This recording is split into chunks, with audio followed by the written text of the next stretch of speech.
আসসালামু আলাইকুম।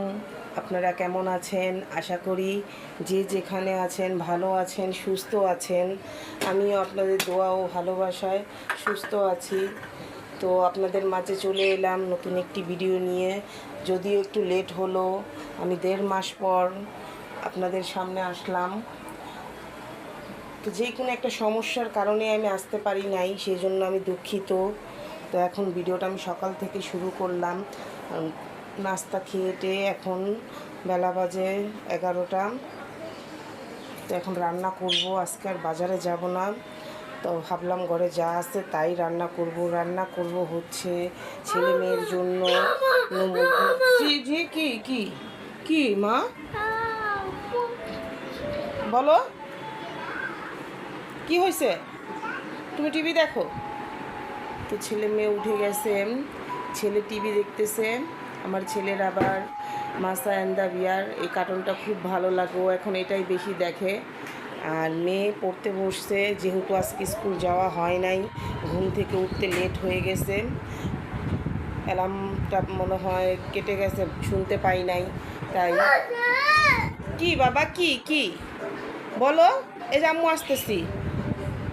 দেখেন 11টা প্রায়, এখন 12টার মতো বেজে আসছে, কিন্তু মেয়ের এখনও শীতই কমছে না। ও কম্বল নিয়েই বসে আছে, বসে বসে পড়তেছে। হ্যাঁ, গোসল করবা? গরম পানি করে দিব, সমস্যা নেই। কি কি বলো বলো।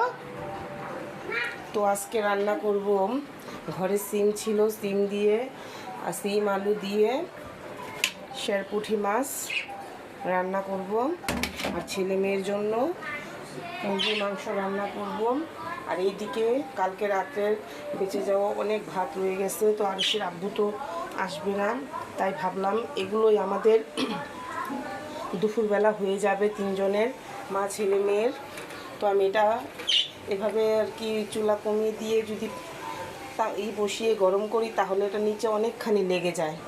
আর এইভাবে যদি পানি বসিয়ে তারপর সেটা আমি ভাত দিই, তাহলে ভাতটা খুব সুন্দর হয়। এটা আমি আমার মার কাছ থেকে শিখেছি, যদিও অনেকেই জানেন। তো আমি এইভাবে আগে করতাম না, সেই দিন আমার মার থেকে দেখে এখন আমি শিখেছি, ট্রাই করে দেখেছি, না ভালোই হয়। তো সাথেই থাকুন। ও আর কালকে এটা কুমড়া শাক বলে, কুমড়া শাক আনছিলাম, তো খাওয়া হয় নাই। তো এই কুমড়া শাকটা রান্না করব। কালকে লাল শাক রান্না করছিলাম, তো আজকে কুমড়া শাকটা রান্না করব। কুমড়া শাকটা কী দিয়ে রান্না করব সেটাই ভাবতেছি। কি বলো?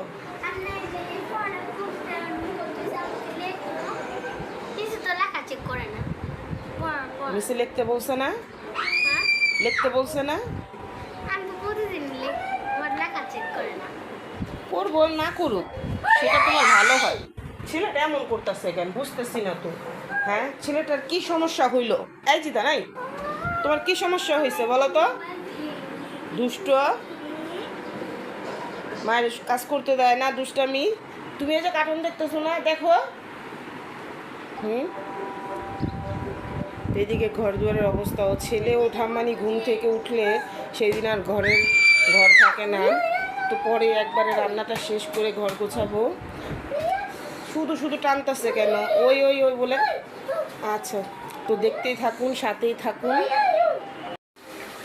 তো এই তো আমি 2 চুলায় রান্নাটা বসিয়ে দিয়েছি, যেহেতু গ্যাস আছে। আলহামদুলিল্লাহ, এখন কিন্তু গ্যাসের সমস্যা পুরোপুরি নেই। আমাদের এখানে এখন সব সময় গ্যাস থাকে, কিন্তু একটা সময় আমি গ্যাসের কী যে একটা কষ্ট করেছি, সেটার প্রমাণ আপনারাও দেখেছেন আমার ভিডিওতে। আমি স্টোভেও রান্না করছি, এরপর আমি এই কারেন্টের চুলা আনছি, এই একটা রাইস কারি কুকার আনছি।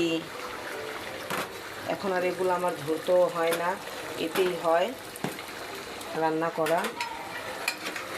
ছেলে মেয়ের জন্য মাংসটা, আর আমাদের জন্য মাছের তরকারি। এখনকার ছেলে মেয়েরা মাংস হলে আর কিছুই লাগে না। তো আমার এর মাঝে নতুন ভিডিও ছাড়িনি, এরই মাঝে আমার আলহামদুলিল্লাহ আমার ছোটো ভাইয়ের বিয়েটাও সম্পূর্ণ হয়ে গেছে। হঠাৎ করে দেখতে দেখতে ভালো একটা মেয়ের সন্ধান পেয়েছি, পাওয়ার পর তাই আমরা বিয়ে করিনি। এত দ্রুতভাবেই বিয়েটা সম্পূর্ণ হয়ে গেছে, আর অল্পর মধ্যে খুবই আনন্দ হয়েছে, খুবই ভালো লাগছে। আলহামদুলিল্লাহ, আমার ভাইয়ের বউটাও খুব ভালো, খুব মিশুক, সবার সাথে মিশে। আর তরকারিগুলো রান্না হলে আমি শাকগুলা কেটে নেব, কারণ শাক কাটতে ধৈর্যের ব্যাপার, আস্তে ধীরে কাটতে হয়, পরিষ্কার করে ধুয়ে তারপর রান্না করতে হয়। তাই আমি তরকারি দুটো আগে রান্না করে নিচ্ছি, আগে মাছটা কষাচ্ছি। আমাদের ঘরে আবার ভাজা মাছটা পছন্দ করি না, বিশেষ করে আমি ভাজা মাছটা খেতে পারি না, কষানো মাছটাই খুব ভালো। আমার বাবার বাড়িতেও আমি এভাবে খেয়ে অভ্যস্ত। আর আপনাদের ভাইয়া ও আবার ভাজা মাছ খেত, আমার শাশুড়িরা ভাজা মাছটা খায়, তো আমার সাথে থাকতে থাকতে ওনারও একটা অভ্যাসে পরিণত হয়ে গেছে, এখন কষানো মাছটাও খেতে পারে ভালো। আগে যখন রান্না করতাম দেখা গেছে আমার জন্য আমি যেই 2 পিস মাছ খাবো সেটা আমি কষিয়ে রান্না করতাম, আর ওনার জন্য যেটা সেটা ভেজে রান্না করতাম। তো এখন আর সমস্যা হয় না, এখন খেতে পারে। তো মাছটা কষানো হোক ভালো করে, তারপর সিম আলু দিয়ে রান্না করব। এইদিকে আমার আদা রসুন একেবারেই শেষ, নামাতে হবে। আজকের মতো আর লাগবে না, কালকে। তো আজকে যেহেতু বাজারে যাই নাই, যা আছে ঘরে তা দিয়ে রান্না করতেছি।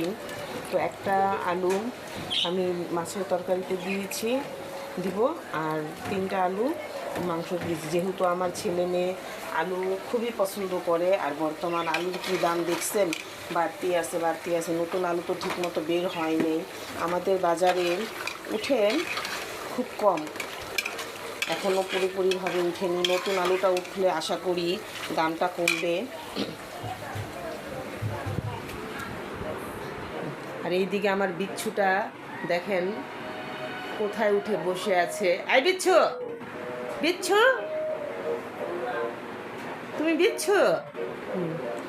আর এইদিকে আমি পানিটা ভরছি। আজকে হয়েছে কি, আমি এই বোতল ধুয়ে ফিল্টারে লাগিয়ে, তো চুলার পার যে ভুলে গেছে আমি যে পানির বোতল লাগিয়ে রেখে এসেছি। তো সেই সময় হয়েছে কি, এইখান দিয়ে পানি ভরে একদম নিচতলা পর্যন্ত চলে গেছে পানি। আমার অর্ধেক ফিল্টারের পানি এভাবে নষ্ট হয়েছে, পড়ে গেছে। আর এখন যেহেতু শীতের দিন, কিন্তু শীতের দিন হলে কি হয়েছে, আমাদের ঘরে আমার বিশেষ করে আমার এতটুক ছেলেটা, ও তো ঠান্ডা পানি ছাড়া খেতেই পারে না, ওর ঠান্ডা পানি লাগবে। ওর নানিদের বাসায় রাখেন, ও যায় পাগল হয়ে যায়। ওর নানি ওর জন্য 1 বোতল হলেও ঠান্ডা পানি রাখে, তাই রাখলাম। দেখেন একদম খালি হয়ে গেছে, এক ফিল্টারে কতগুলা পানি থাকে। হ্যাঁ বাবা, ব্ল্যাক শিপ, তারপর বাবা ব্ল্যাক শিপ, আমার ছেলে কবিতা বলতেছে। তো পানি সম্পূর্ণ শেষ, কালকে আনতে হবে। তো এইদিকে আমার দেখি কি অবস্থা, দেখতেই থাকুন, সাথেই থাকুন।